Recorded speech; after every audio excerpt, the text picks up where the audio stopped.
नमस्कार। आज हम एक बहुत ही गंभीर विषय पर बात करने वाले हैं। 12 जून 2025 को अहमदाबाद में जो एयर इंडिया की उड़ान AI-171 के साथ हुआ। हाँ, ये बोइंग 787-8 ड्रीम लाइनर विमान था और जो जानकारी हमारे पास उपलब्ध स्रोतों से है, उसके आधार पर हम इस दुखद घटना की गहराई में जाने की कोशिश करेंगे। बिल्कुल, हमारा मकसद है कि इसके तथ्य क्या थे, शुरुआती जांच क्या कहती है और इसका असर क्या हुआ है, इसे समझें। और ये बात बहुत महत्वपूर्ण है कि ये बोइंग 787 ड्रीम लाइनर का पहला घातक हादसा है। इसे काफी सुरक्षित माना जाता रहा है। तो कहानी शुरू होती है, जैसा मैंने कहा, 12 जून को।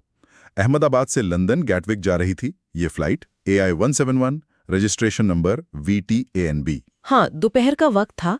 करीब 1:38 पर विमान ने उड़ान भरी, लेकिन उड़ान भरने के कुछ ही सेकंड में कितनी ऊंचाई पर? जी, मुश्किल से 600-625 फीट की ऊंचाई रही होगी। हाँ। तभी अचानक कंट्रोल टॉवर से इसका संपर्क टूट गया और फिर विमान बहुत तेजी से नीचे आने लगा। और वो जाकर गिरा कहाँ? दुर्भाग्य से वो अहमदाबाद के काफी घनी आबादी वाले इलाके मेघानी नगर में बीजे मेडिकल कॉलेज के हॉस्टल ब्लॉक पर जा गिरा।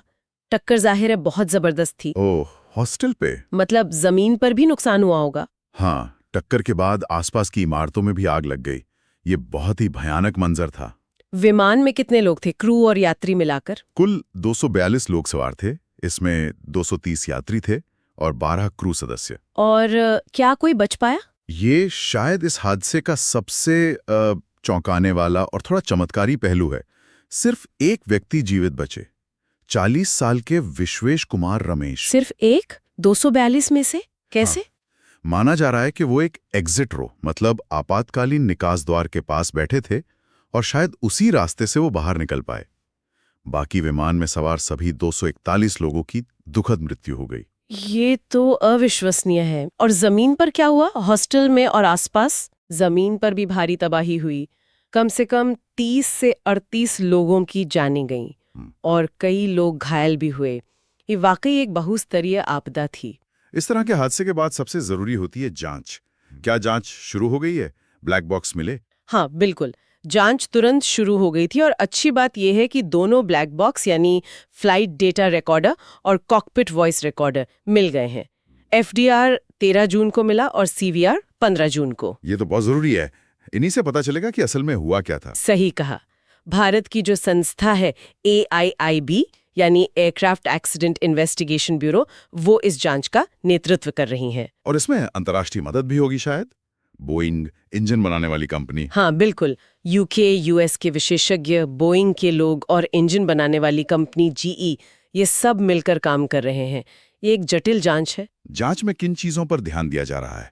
मतलब मुख्य बिंदु क्या है? देखिए, कई चीजें हैं। इंजन की थ्रस्ट कैसी थी, फ्लैप सही काम कर रहे थे या नहीं, लैंडिंग गियर की स्थिति, कॉकपिट में क्या बातचीत हुई, विमान का मेंटेनेंस रिकॉर्ड कैसा था, ये सब देखा जा रहा है। लेकिन एक चीज जो शुरुआती रिपोर्ट्स में आई है, वो RAT के बारे में है, रैम एयर टर्बाइन। हाँ, ये एक बहुत महत्वपूर्ण जानकारी है।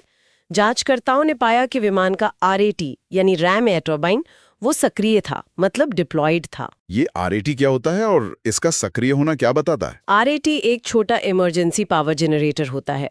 अगर विमान के दोनों इंजन फेल हो जाएं या कोई बड़ी बिजली की विफलता हो, तो ये हवा के दबाव से घूमकर कुछ जरूरी सिस्टम्स को पावर देता है। अच्छा, तो टेक ऑफ के फौरन बाद इतनी कम ऊंचाई पर इसका एक्टिव मिलना, ये तो बहुत असामान्य है। बेहद असामान्य।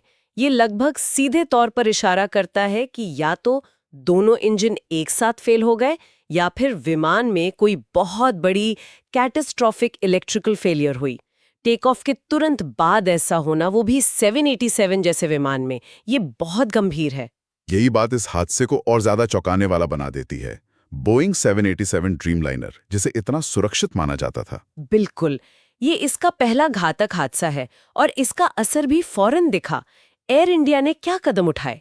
हाँ, एयर इंडिया ने एहतियात के तौर पर अपने सारे 787 ड्रीमलाइनर विमानों को तुरंत ग्राउंड कर दिया, उनकी उड़ानें रोक दी और गहन जांच शुरू कर दी। जाहिर है, इससे उड़ानें रद्द हुई होंगी, यात्रियों को परेशानी हुई होगी। हाँ, काफी उड़ानें प्रभावित हुई और साथ ही हमारी रेगुलेटरी बॉडी DGCA यानी नागर विमानन महानिदेशालय, उन्होंने भी एक व्यापक तकनीकी जांच के आदेश दिए हैं। किस तरह की जांच? इसमें fuel system, hydraulics, air compressor, engine के थ्रस्ट पैरामीटर्स, इन सब की बारीकी से जांच की जाएगी।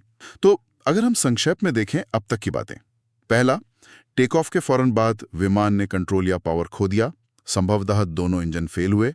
दूसरा, विमान आबादी वाले इलाके में गिरा, जिससे जानमाल का भयानक नुकसान हुआ। तीसरा, एक यात्री का चमत्कारिक रूप से बचना।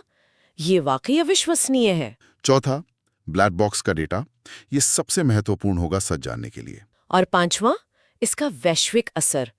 ड्रीमलाइनर बेड़े की जांच हो रही है, बोइंग पर, रेगुलेटर्स पर सबका ध्यान है। आगे क्या उम्मीद करें? जांच रिपोर्ट कब तक आ सकती है? जांचकर्ताओं को उम्मीद है कि एक शुरुआती प्रिलिमिनरी रिपोर्ट शायद अगले 3 महीनों में आ जाए।